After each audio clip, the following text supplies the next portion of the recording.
Hola a todos mis estudiantes de métodos de investigación cuantitativos. Hoy estoy muy feliz cumpliendo el sueño de cualquier profesor, que es estar un sábado grabando una clase virtual. Eh, no, no, eso no es verdad. Pero de todas maneras hay que hacer un esfuerzo muy grande, pero si uno lo hace con tanto cariño se le hace más fácil. Entonces, bueno, la idea es que podamos encontrar nuevas formas de que ustedes obtengan el conocimiento, que les quede todo súper claro. El día de hoy vamos a hablar de estadística descriptiva y en el siguiente video, porque este video va a ser con dos partes, vamos a grabar la primera hora, que es la parte descriptiva, y luego hablaremos de la estadística inferencial. Yo sé que estos son temas que ustedes ya deben haber tocado, porque un prerequisito para coger esta materia es análisis de datos. Entonces voy a tomarlo más como un repaso, un recorderis, y por eso no me detendré pues en tantas cosas. También es bueno aclarar que las medidas de estadística descriptiva, que son las más fáciles, por así decirlo, me voy pues a detener un poco como a cómo se hacen, ¿cierto? Porque es importante, aunque después vayamos a pasar al uso de una herramienta tecnológica que nos va a facilitar muchísimo el procesamiento, tener por lo menos estas bases de la estadística claras, que yo sé que muchas veces pasan de curso en curso sin asegurarse de que entienden los conceptos básicos y fundamentales de la estadística.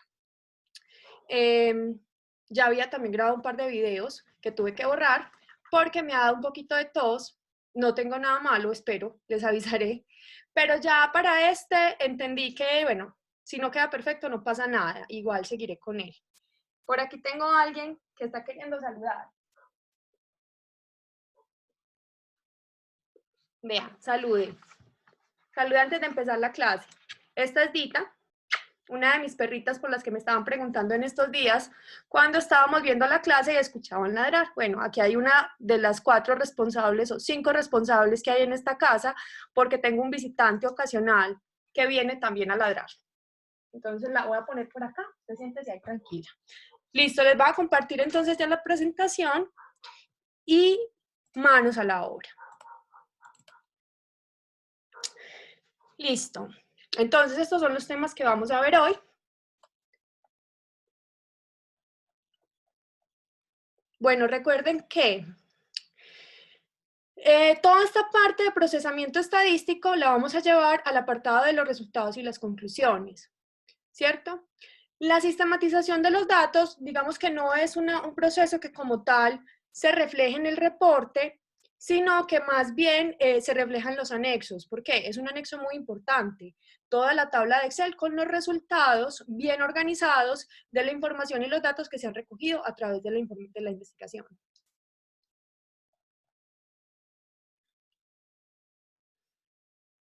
Listo. Entonces estamos entrando en la fase de resultados y conclusiones.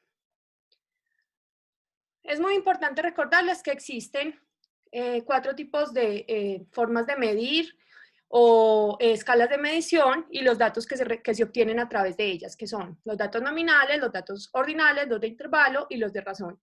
De este tema ya hemos hablado mucho, pero es muy importante que esto quede muy claro, porque cuando uno no sabe con qué tipo de escala está tratando, con qué tipo de datos está tratando, comienza a cometer muchos errores de procesamiento. Listo.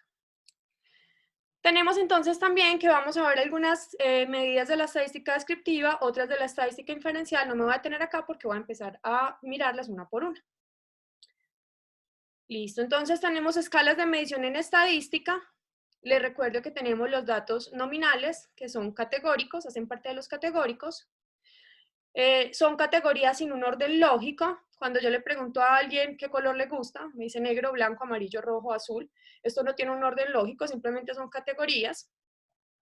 Tenemos los datos ordinales, que también son categóricos, por eso sí tienen un orden lógico. Entonces, cuando las opciones de respuesta en un cuestionario, por ejemplo, son primaria, secundaria, pregrado, posgrado, doctorado, es claro que una persona con doctorado tiene un mayor nivel de educación que alguien en pregrado y alguien en pregrado tiene más nivel de educación que alguien en primaria, ¿cierto?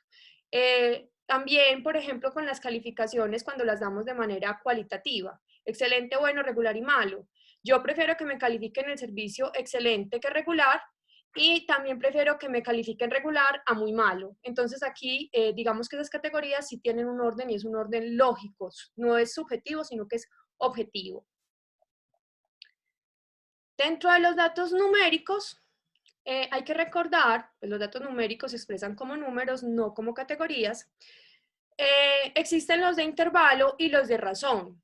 Siempre al final tendremos un número. ¿Qué es lo importante también recordar? Que estos números o en estas variables podemos encontrarnos con variables discretas, es decir, que pueden tomar valores enteros, 1, 2, 3, o también pueden ser continuas, como por ejemplo el kilometraje. Pueden ser 80.2 kilómetros, 80.3, incluso las notas, por ejemplo, que ustedes sacan en los parciales, pues son continuas, ¿cierto? Aunque digamos que no llegaríamos a muchísimos decimales, pero sí ustedes pueden sacar en un parcial 4 o 4,5 o 4,56, entonces ahí ya estamos hablando de una variable continua, ya que no se compone específicamente por enteros.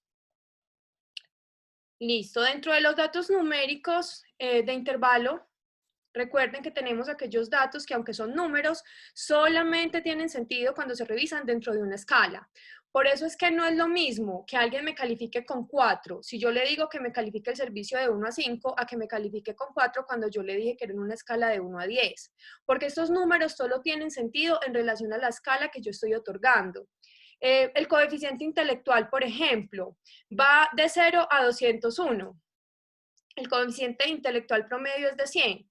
¿100 qué? Esto no son 100 neuronas, esto no son 100 conexiones cerebrales, este 100 es simplemente una medida dentro de una escala que se ha determinado para medir ese coeficiente intelectual. ¿Sí? También esto cómo lo podemos, digamos, entender un poco mejor o visualizar un poco mejor. La temperatura es un ejemplo muy bueno porque cuando la temperatura está en 0, de hecho hay varias escalas para medir la temperatura, supongamos 0 grados centígrados, no quiere decir que la temperatura desapareció. Simplemente ese 0 quiere decir que en ese momento, en la escala que puede adquirir números positivos o negativos, la temperatura se encuentra en 0.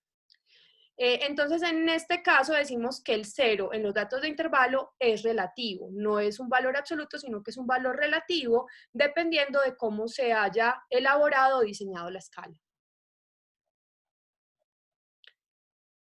Listo, y finalmente tenemos los datos numéricos de razón, que son números puros, donde realmente cada número se indica la cantidad de algo. Entonces, ¿cuántos hijos tiene una persona? Tiene 1, 2, 3. Sus ingresos mensuales. Entonces, aquí, si yo tengo 0 hijos, eso sí está indicando que hay la ausencia de esa variable. O si yo tengo 0 ingresos mensuales, eso también está implicando la ausencia de esa variable. Porque aquí los números tienen un sentido per se, tienen un sentido absoluto, y por eso el 0 también es un valor absoluto como el origen.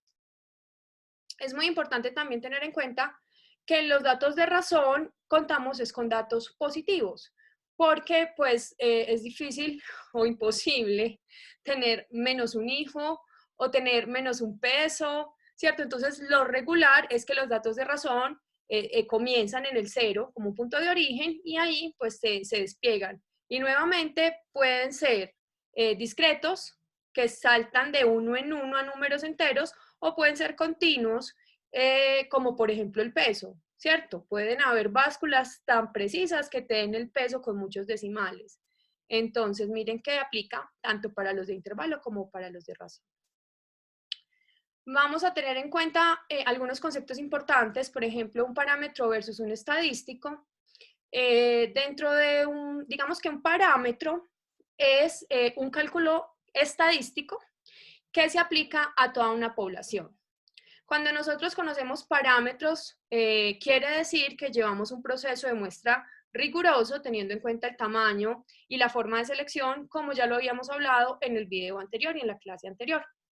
Versus los estadísticos, que son los cálculos que se hacen sobre la muestra del estudio. Digamos que hay un término adicional ahí que vale la pena también mencionarlo, y es cuando uno dice que hay estimados. Y los estimados se hacen cuando uno no tiene una muestra que sea realmente representativa en tamaño o que tenga fallas en la aleatoriedad, pero sin embargo uno trata de estimar algunos parámetros de la población a partir de esa muestra, que es muy importante que siempre en sus estudios reconozcan cuando hay alguna falla en el muestreo que pueda prestarse para que los datos no den a la generalización hacia toda la población. Es reconocer que la muestra puede estar dando unos estimados importantes que nos pueden estar dando una idea de cómo se comporta la población, pero reconociendo las limitaciones que surgen a partir de la forma en la que se han tomado los datos, en las que se ha hecho el muestreo, todo el proceso de muestreo. Entonces, miren que es muy interesante entender que siempre esa información que recogemos es válida, pero también al momento de presentar los resultados y las conclusiones, pues tenemos que saber en qué momentos acotar y reconocer que los resultados que estamos presentando aplican a nuestra muestra particular, porque tenemos limitaciones de muestreo, pero que en algún momento podrían servir para estimar, digamos, algunos parámetros que podrían aplicar a toda la población. Y por ende también servirían para tomar decisiones que siempre será mejor tomarlas con poca información que con ninguna información. Esto es el ejemplo de un parámetro. Este es el promedio de edad en años en 2001, es un dato un poquito antiguo, pero sirve para el ejemplo, donde vemos el promedio de edad donde se encuentra para cada país del mundo. Entonces estamos viendo, obviamente, promedios de edad mucho más jóvenes, por ejemplo, en África. Estamos viendo promedios de edad más hacia una edad media, por ejemplo, en Sudamérica, aunque también tenemos algunos lugares, digamos, con promedios bajos, o sea, gran cantidad de jóvenes. Y pues como no es, digamos, secreto para ninguno, vemos que hay poblaciones más ancianas, con personas de más edad, por ejemplo, en Europa, ¿cierto? Por ejemplo, en Estados Unidos. Entonces, esos son parámetros de la población, porque este gráfico se saca teniendo en cuenta las edades de las personas que pertenecen a esa población y sacando el promedio de edad de la población. Cada uno de estos es un parámetro para cada país. Listo, entonces les estaba contando ahorita que vamos a ver cosas de la estadística descriptiva y algunas cosas de la estadística inferencial. La estadística descriptiva es la que tiene, digamos, la capacidad de generar un montón de medidas y de usar las herramientas estadísticas para mirar las variables dentro de una muestra. Se puede llegar a hacer conclusiones sobre esa muestra en específico. Mientras que la estadística inferencial se enfoca en aquellos métodos estadísticos que me van a permitir más como establecer relaciones, hacer comparaciones o mirar cómo se comportan las variables, extrapolando, generalizando esos resultados a la población bajo estudio.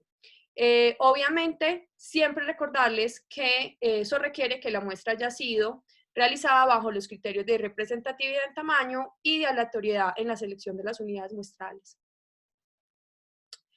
Para entonces hablar de lo que sigue, es importante hacer esta aclaración.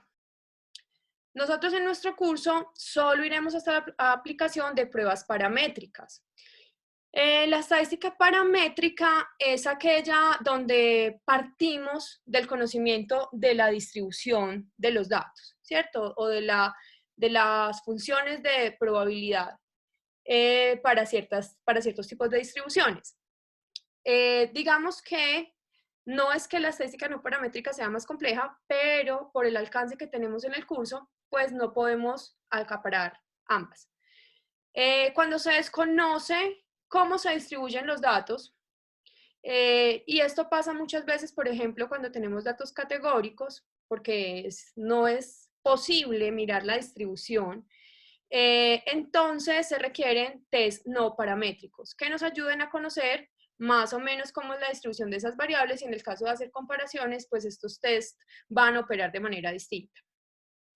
Les recuerdo que bajo el esquema de generación de hipótesis, que son hipótesis las más sencillas que hemos estado discutiendo en cursos previos, porque yo quiero que aprendan por lo menos a generar un estudio donde puedan partir de hipótesis y luego con las pruebas más sencillas hacer estas pruebas de hipótesis.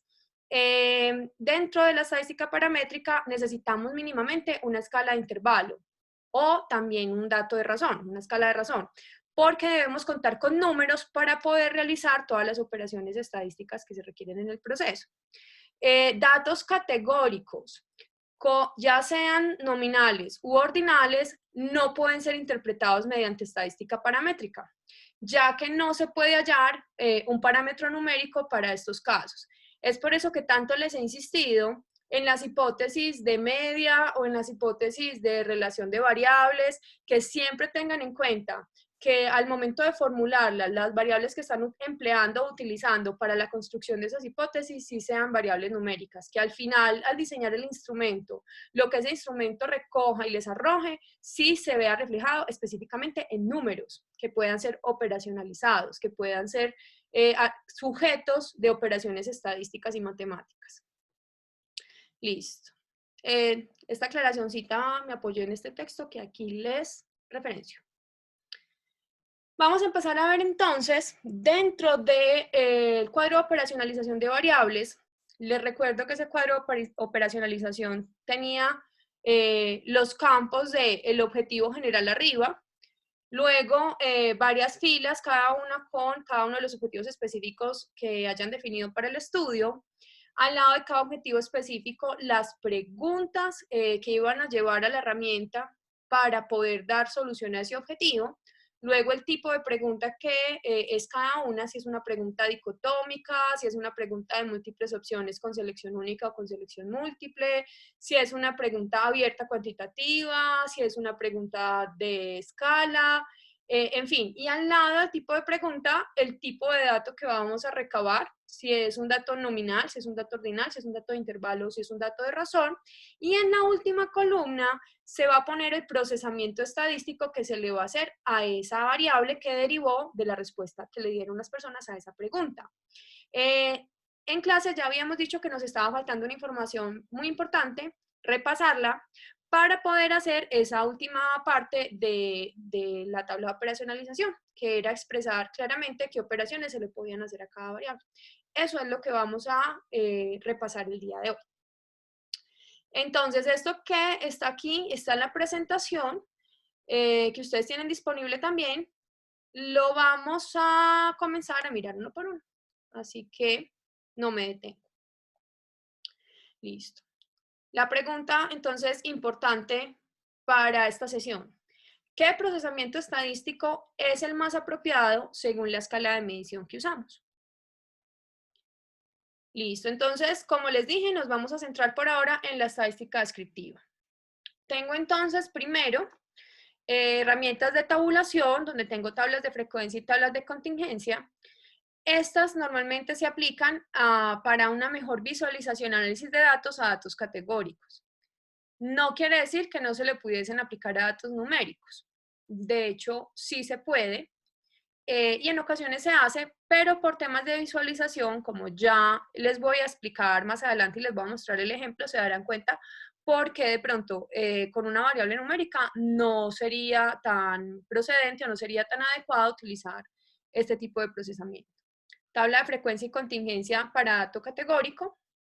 Dentro de las medidas de resumen estadístico tenemos las de tendencia central, que son la media, la mediana, la moda y la media geométrica. Tenemos las medidas de dispersión, que son el rango, la desviación estándar y la varianza, y tenemos las medidas de ubicación, que son los cuartiles, quintiles, deciles y percentiles. Nos vamos a enfocar en la primera parte, que vamos a ir hoy hasta las medidas de dispersión. Tengamos en cuenta que entonces estas dos primeras se las estoy señalando más adecuadas para los datos categóricos y en el caso de las medidas de resumen estadístico todas aplican a datos numéricos excepto la moda que puede aplicar para dato categórico y para dato numérico.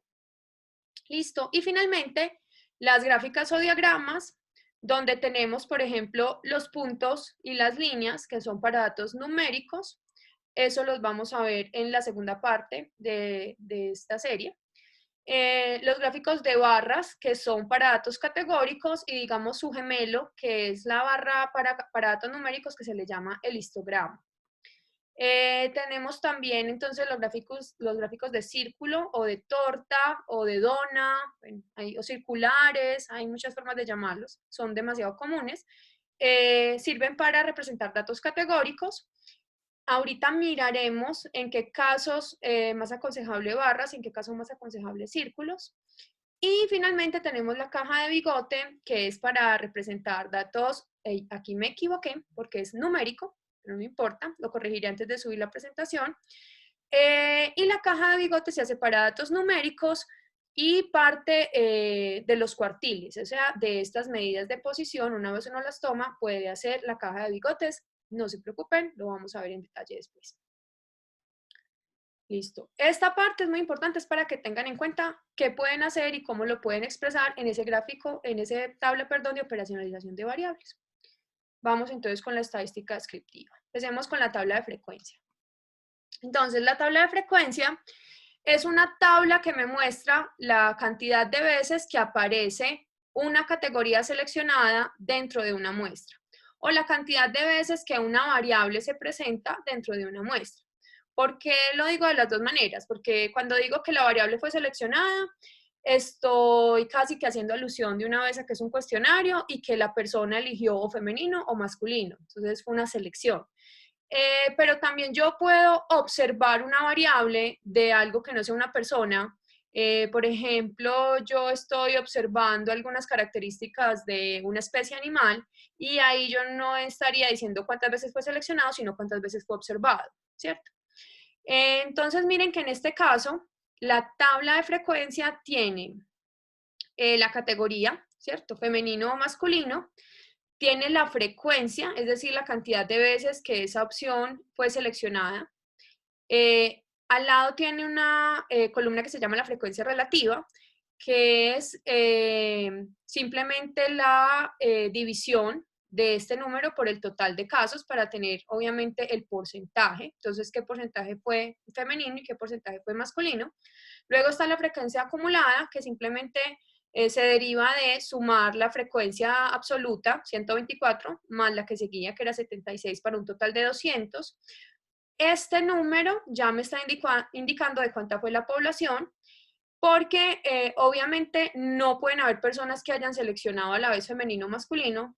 Todas las personas tenían que seleccionar algo y tenían que elegir entre uno y otro. Así me digan que hoy en día ya eso es debatible, que hay que poner una tercera casilla que sea no definido, pero bueno, eso ya son aspectos filosóficos que ahí no nos vamos a enredar porque nos podemos quedar sobre eso toda la noche. Entonces, miren que como todos tenían que elegir por lo menos una opción, 124 personas eligieron femenino, 76 eligieron masculino para un total de 200, o sea que aquí me está mostrando el tamaño de la muestra, que recuerden que se denota con n minúscula. Y aquí tengo la frecuencia relativa acumulada, que es el mismo procedimiento, pero ya con los porcentajes. 62% más 38% da 1, que es lo mismo pues que el 100%. Obviamente en este caso, como solo son dos, pues es bastante rápido que se llega a la sumatoria, pero si hubieran más, digamos, categorías, pues se seguiría haciendo la sumatoria hasta el final y siempre el número final debería llegar al 100%.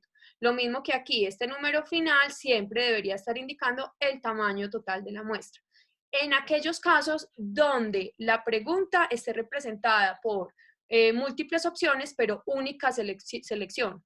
Les recuerdo, como hablábamos en clase hace unos días, que no es correcto decir única opción, porque no existen preguntas en un cuestionario con única opción o con opción única.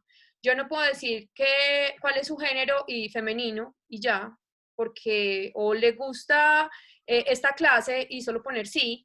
Mínimo tienen que haber dos opciones. Entonces las preguntas que tienen, digamos, la posibilidad de responderse a través de un dato nominal, normalmente tienen que tener múltiples opciones. Lo que pueden tener es única respuesta o múltiple respuesta. De una tabla de frecuencias para una pregunta donde hubo selección única, normalmente entonces se deriva un gráfico de torta, porque aquí nos muestra claramente del 100%, o sea, la torta completa, qué porcentaje le corresponde al género femenino y qué porcentaje le corresponde al género masculino. En los casos en los que no se hubiera dado una selección única, sino una selección múltiple y las personas hubiesen podido escoger más de una opción, lo recomendado entonces es hacer un gráfico de barras. ¿Por qué? Porque allí ya nos aumenta la torta más, por así decirlo, del 100%, o sea, lo cual no es posible. Entonces, supongamos un estudio donde yo le pregunto a las personas cuáles de los siguientes artículos tecnológicos tiene en su casa. Y yo le digo televisor, le digo portátil y le digo smartphone. Imagínense donde todas las personas en la muestra hubieran escogido los tres, porque es bastante factible. Si yo tratara de representar eso con un gráfico de tortas, entonces me saldría televisor 33.3%, teléfono 33.3%, lo cual no es cierto y no representa la realidad. En ese caso, debo utilizar un gráfico de barras que me muestre el total de personas, por ejemplo, en este caso 200, y en este caso podría decir 200 personas, me muestra la barra hasta 200, tienen televisor, 200 personas tienen iPhone y supongamos 100 personas tienen, el que me faltaba, PC. Listo. Ahí yo ya puedo ver claramente cada opción de esas 200 personas, cuántas manifestaron tener ese artículo tecnológico. Entonces, para resumir, preguntas donde hayan múltiples opciones y única respuesta son más adecuadas mostrarlas con torta. Preguntas donde hayan múltiples opciones y haya selección múltiple, es mejor presentarlas con barras. Listo, vamos a seguir entonces con la tabla de contingencia. Entonces, una tabla de contingencia me muestra la frecuencia de aparición de una variable, pero segmentada por otra variable de interés. En este caso, yo estaba mirando dos variables que son si las personas tienen celular y segunda, cuál es el género de la persona. Entonces, miren, yo a grosso modo podría decir que el 60% de las personas sí tienen celular y el 40% de las personas no tienen celular. Si yo solo estuviera mirando esta variable de tiene o no tiene celular, entonces utilizaría un gráfico de torta, porque una persona no puede decir que sí y que no al mismo tiempo. Esta es una selección única. Pero en este caso, yo no solamente estoy mostrando que sí y que no, sino que estoy mostrando de los que dijeron que sí, que eran en total 7 personas, perdón, los que dijeron que sí, cuántos eran hombres y cuántos eran mujeres. De los que dijeron sí, 4 eran hombres y 8 eran mujeres. Y de los que dijeron no, 3 eran hombres y 5 eran mujeres. ¿Qué me muestra esta columna aquí al final? La sumatoria de en total cuántos hombres participaron en la muestra y cuántas mujeres participaron en la muestra. Aquí, con estos porcentajes, si yo los tuviera solitos, podría ser otro gráfico de torta, donde puedo mostrar que el 35% de las personas tenidas en cuenta dentro de esa muestra eran hombres y que el 65% eran mujeres. Nuevamente podría utilizar una torta porque una persona no puede elegir ser hombre y mujer al mismo tiempo. Y si alguien lo hizo fue porque no utilizaron un software adecuado para recoger la encuesta, o también porque la persona no estaba llenando la encuesta realmente de manera seria, en el caso de que no fuera una encuesta diseñada digitalmente, sino, por ejemplo, repartida en hojas. Entonces, también aquí aprovecho esto para hacer una aclaración, y es que si yo repartí una encuesta, ¿cierto? O más bien, yo hice una encuesta, diseñé un cuestionario y repartí un cuestionario entre personas que iban a ser parte de mi muestra.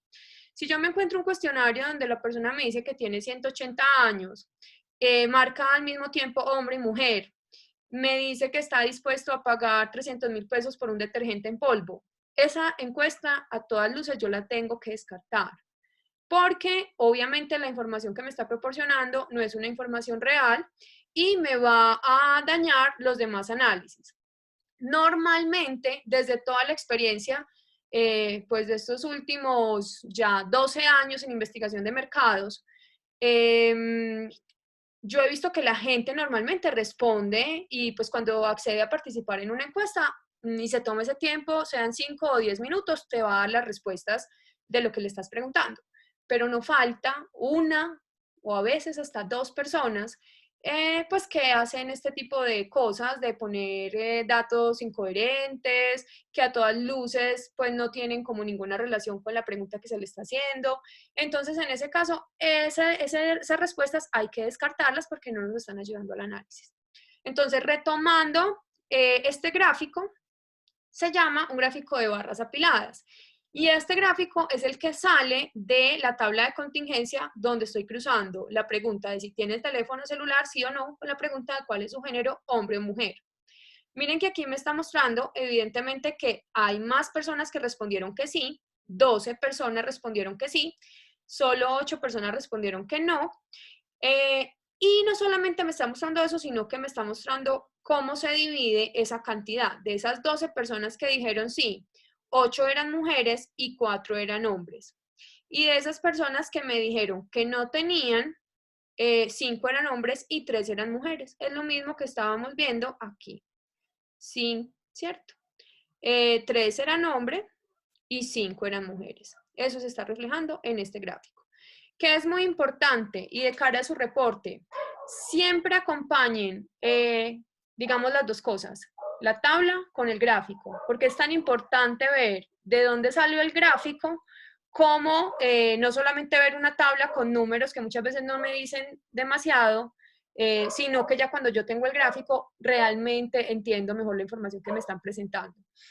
Esto es lo básico en visualización de datos. Hoy en día hablamos de visualización de datos y pues obviamente con los avances tecnológicos y las herramientas de diseño ya estamos empezando a pensar como en cosas mucho más atrevidas o de mucho mayor alcance, ¿cierto? Gráficos dinámicos, otro concepto que se llama Data Physicalization, que es no solamente hacer como gráficos visuales, sino llevar los datos a la vida real para que la persona se involucre, pueda tocar, pueda experimentar.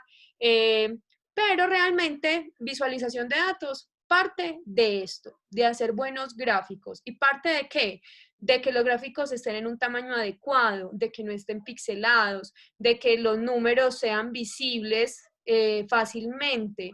Entonces, básicamente, eso es una buena visualización de datos. Ya lo que estamos viendo hoy en día son como todos los plus, ¿cierto? Los extras. Hacerlos dinámicos, hacerlos interactivos, hacerlos en 3D, pero básicamente ustedes al momento de presentarle al cliente la información de la investigación tienen que tener en cuenta este tipo de cosas, que el gráfico sea legible, que sea claro, que tenga las etiquetas de datos, etc. Listo, entonces ahora sí, habiendo pasado ya todos los temas de tabulación, la tabla de frecuencias y la tabla de contingencias, también llamada tabulación cruzada, vamos entonces a entrar a mirar las medidas de tendencia central, traté de hacerlo alusivo, tendencia central, las de dispersión y las de posición, siendo las primeras las que me muestran cómo los datos se agrupan alrededor de la media, las segundas cómo los datos se dispersan o se alejan de la media, y las terceras cómo se ubican los datos una vez estén organizados de menor a mayor. Listo, entonces comencemos con medidas de tendencia central. La más fácil es la media aritmética. Muchas veces también la llamamos promedio, pero vale la aclaración que se encuentra mucho material donde se habla de que promedio no solamente es la media, sino que todas las medidas de tendencia central ayudan a encontrar ese promedio. Pero no voy a desconocer que normalmente a la media aritmética le llamamos promedio y todos la entendemos igualmente que el promedio. ¿Qué es el promedio? Sumar los valores observados y luego dividirlos por el total de personas o de unidades que fueron parte de la muestra, ¿cierto? Tenemos entonces otra muy fácil y muy conocida por todos, que es la moda. Y como les decía ahorita, la moda se puede presentar tanto para datos categóricos como para datos numéricos. En este caso, que es un caso especial y se los pongo así para recordarlo muchísimo, porque cuando nosotros presentamos un dato numérico en rangos, ya no estamos obteniendo un dato numérico, estamos obteniendo un dato categórico ordinal. Porque lo que pasa aquí es que cuando, supongamos que esto no fuera en puntaje, sino que fuera edad, y yo le digo cuál es su edad, de 30 a 32, o de 33 a 35, de 36 a 38, yo lo que obtengo es una categoría. La persona está o en la categoría de los de 30 a 32 o en la categoría de los de 33 a 35, pero yo no sé si la persona tiene 30 o tiene 31 o tiene 32 o tiene 33 o tiene 34. Es decir, yo no estoy obteniendo un número procesable estadísticamente. Cuando las personas muchas veces diseñan la herramienta y recogen información que en principio debería ser cuantitativa o numérica, pero lo hacen en rangos, también después muchas veces tienden a procesar esos rangos yéndose por la media, ¿cierto? Entonces entre 30 y 32 lo convierten en 31 y lo procesan. Pero obviamente ahí hay una falla, ya se está presentando un error y ya estamos perdiendo información que si nos tomamos la molestia de diseñar un cuestionario y repartirlo, pues hubiéramos podido recoger exactamente la edad de la persona en vez de ponerle el rango. Si recogemos exactamente la edad de la persona, le vamos a poder sacar la media, la mediana, la moda, vamos a poder con esa edad hacer análisis de hipótesis, vamos a poder hacer análisis de regresión. Entonces miren que es muy importante que miremos un dato en esencia qué es. Y si un dato en esencia es numérico, como por ejemplo un puntaje, como por ejemplo la edad, tomémoslo puro. Dejemos que la persona nos manifieste si tiene 30 o si tiene 31 o si tiene 32, porque eso a mí me va a dar mucha más forma de maniobrar estadísticamente hablando. Es decir, voy a poder manipular ese dato muchísimo más. Entonces, la moda es el valor o el dato que más se repite. En este caso, tenemos una moda que es el puntaje de 42 a 44 porque tiene una frecuencia de aparición de 12 veces, mayor que cualquiera de las otras. Por ejemplo, en uno de los casos que teníamos arriba, en este caso, para hombre y para mujer, la moda aquí sería mujer, porque digamos que la categoría mujer se repitió 13 veces, esto es mayor que 7, por ende la moda es mujer, y en la tenencia de celular o no, la moda es sí, porque es el 60%, es 12 respuestas versus 8 respuestas de que no. También podemos verlo aquí, y lo señala de hecho en rojo, femenino es la moda, el género femenino es la moda porque tiene una frecuencia de 124 que es mayor comparada con la de masculino que fue solo de 76. Listo. Entonces, como podemos ver, la moda aplica tanto a dato categórico como a dato numérico. ¿Qué es importante aquí? Supongamos que este dato no fuera 12, sino que fuera solo 2. Entonces aquí ya lo que estamos viendo es que es bimodal, porque entonces estaríamos teniendo 7 para esta categoría 39 a 41 y 7 para esta categoría de 45 a 47. Cuando entonces existen dos categorías que empatan teniendo un mismo número de repeticiones, en ese caso lo llamamos bimodal. En el caso de que hubieran 3, lo llamaríamos trimodal, y en el caso de que hubieran más, se llamaría multimodal. Listo, vamos entonces con la mediana. La mediana es el valor de la variable que se encuentra en la posición central o dividiendo los datos en dos partes iguales una vez estos estén ordenados de menor a mayor. Es el número o es el dato que se encuentra en la posición central. Entonces, tenemos que, por ejemplo, aquí hay 1, 2, 3, 4, 5, 6 y 7 datos. Vamos a mirar cuál es el dato que está en la mitad. Este y este, este y este con este, y estamos viendo que el dato que efectivamente está en la mitad es el 5, porque nos está dejando 3 datos antes y 3 datos después. Aquí lo hice solo de esta manera, como para que fueran viendo que estaba buscando el dato que iba a quedar en la mitad. Pero obviamente cuando ya tenemos 350 datos, pues no nos vamos a ir haciendo esto. Entonces es muy fácil. Simplemente yo miro cuál es el n. Vamos a ver en este ejemplo 2, 1, 2, 3, 4, 5, 6, 7, 8, 9 y 10. Aquí tengo un n de 10. Para encontrar la posición que está en la mitad, yo lo dividiría en 2. Y aquí tenemos un caso distinto al anterior.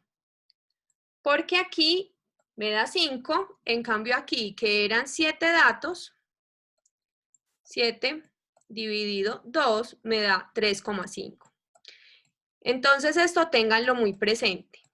Para hallar la mediana en un conjunto de datos impar, o sea que tengo una cantidad de datos impar, siempre entonces me va a quedar un número ensanduchado, por así decirlo. Quiere decir que hay un número que queda en la mitad y me queda el mismo número hacia atrás y el mismo número hacia adelante. Eso me lo indica, por ejemplo, cuando aquí tengo un coma 5. Entonces, en un número de datos, en una muestra impar, siempre voy a encontrar un solo dato que va a estar en toda la mitad, que corresponde a la mediana. Diferente a este caso, donde encontré el 5. Entonces aquí lo que tengo que hacer es sumar lo que esté en la posición 5 y la posición 6 y lo tengo que dividir en 2. Tengan en cuenta aquí algo muy importante y es que estos son posiciones, no son los números per se. Entonces miren que yo aquí ya tengo los numeritos organizados de menor a mayor, ¿cierto? Yo tengo que esta es la posición 1,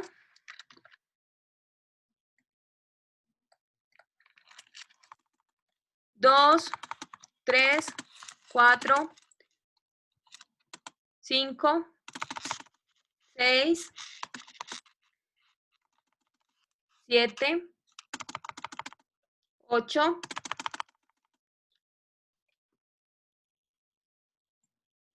9 y 10.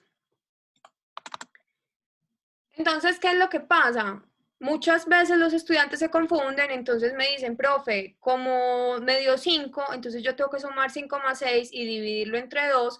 Por tanto, la respuesta es 5.5, porque yo sumé esos dos números, los dividí entre 2, entonces me dio 5.5. Pues no, porque resulta que es que no es sumar 5 más 6, sino la posición 5 más la posición 6, que en este caso son 12 y 15. ¿Sí? Entonces, miren que si yo sumo la posición 5 y la posición 6, yo tengo 12 y 15. ¿Sí? Acá los voy a señalar. Y estoy dejando 4 datos atrás y estoy dejando 4 datos hacia adelante. Lo que yo debo sumar son estos dos valores. 12 más 15 dividido entre 2 me da 13.5. ¿Ya? Entonces, en este caso, sería 13,5 la respuesta a la mediana.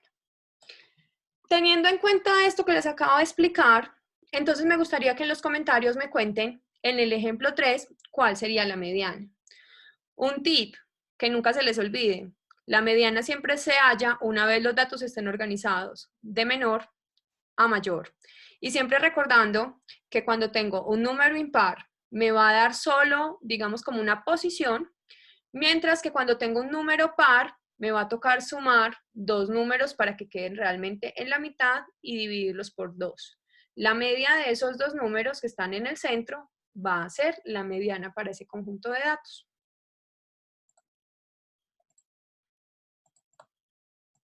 Listo. Obviamente este gráfico lo que me está mostrando es que recuerden que los datos deben estar organizados de menor a mayor, porque si no, pues no hacemos nada. Depende de cómo uno tenga los datos, la mediana puede ser una cosa, puede ser otra muy distinta. Entonces no olviden que ese paso es el más importante. Listo. Vamos entonces ahora con las medidas de dispersión. Tenemos primero que nada el rango, es supremamente fácil, es la distancia entre el valor mayor y el valor menor de la distribución. Entonces en este caso tenemos que en el grupo A el mayor valor es 83, el menor valor es 7, por lo que tenemos, perdón, 83 y 83 y 7, por lo que tenemos un rango de 76, ¿cierto? Simplemente parte de restarle a 83, 7 y ahí sabemos el rango en el cual está esa variable presentándose.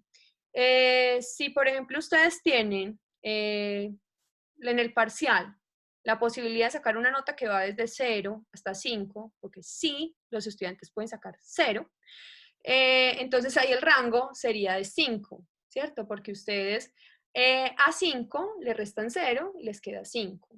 Entonces, miren que el rango pues no tiene mucho misterio.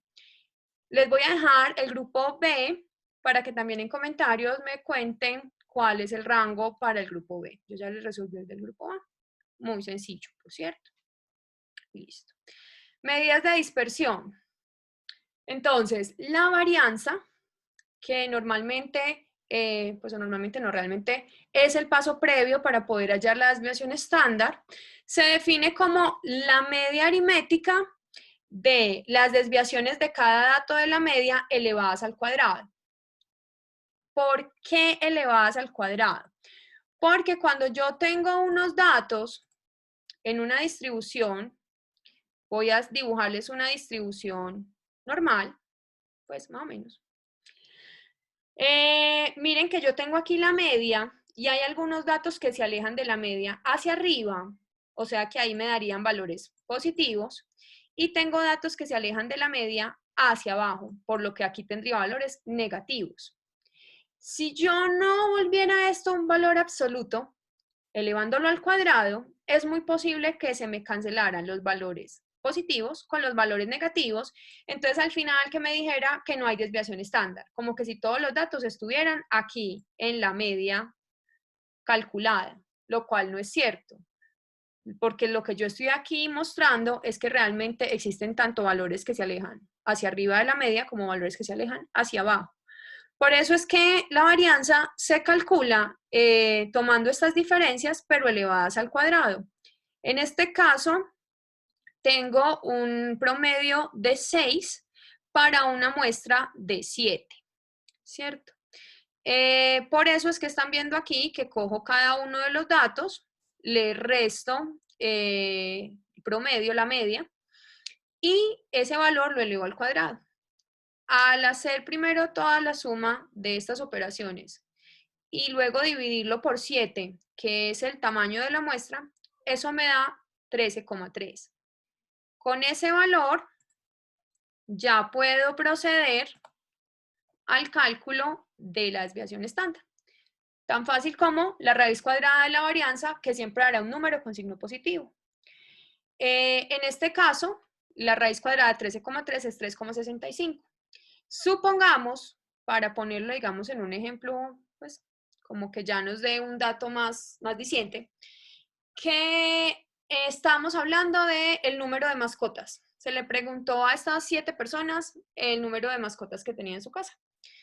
Y pues vemos que hay personas que manifiestan tener desde 2 mascotas hasta personas que manifestaron tener 11 mascotas. Con una desviación estándar de 3,65 mascotas. Es decir, que pueden tener 3,65 mascotas más o 3,65 mascotas menos. Entonces es para que tengan en cuenta que la desviación estándar está en las mismas unidades en las que se está presentando la variable que estamos analizando. Si fueran años, entonces serían 3,65 años, o sea que las personas tienen en promedio 20 años con una desviación estándar de 3,65 años, lo que se puede aplicar para arriba o para abajo. La desviación, esta desviación no quiere decir que máximo las personas se desvíen 3,65, no, pueden haber personas que se desvían más, porque es que esto es una desviación promedio. ¿Promedio de dónde salió? De aquí, de que miramos las desviaciones hacia arriba y hacia abajo y las dividimos por el total de datos que había. Entonces esto es, la desviación estándar es una desviación promedio de los datos hacia arriba o hacia abajo. Entonces, hasta aquí esta parte de estadística descriptiva. En el siguiente video, que sería como la parte 2 de esta sesión, vamos a ver las medidas de posición, vamos a ver la parte que nos falta de los gráficos y eso sería todo para la parte de, bueno, y nos falta también, qué pena, la parte de la estadística inferencial. Entonces eso sería lo que corresponde a este segmento donde estamos revisando nuevamente las herramientas estadísticas importantes para poder hacer el análisis de los datos que estamos próximos a recolectar después de que revisemos el diseño de ese instrumento de recolección de datos. Hasta aquí, Ana, la profe DataTuber. Ya está muy tarde, me voy a dormir. Beso, chao.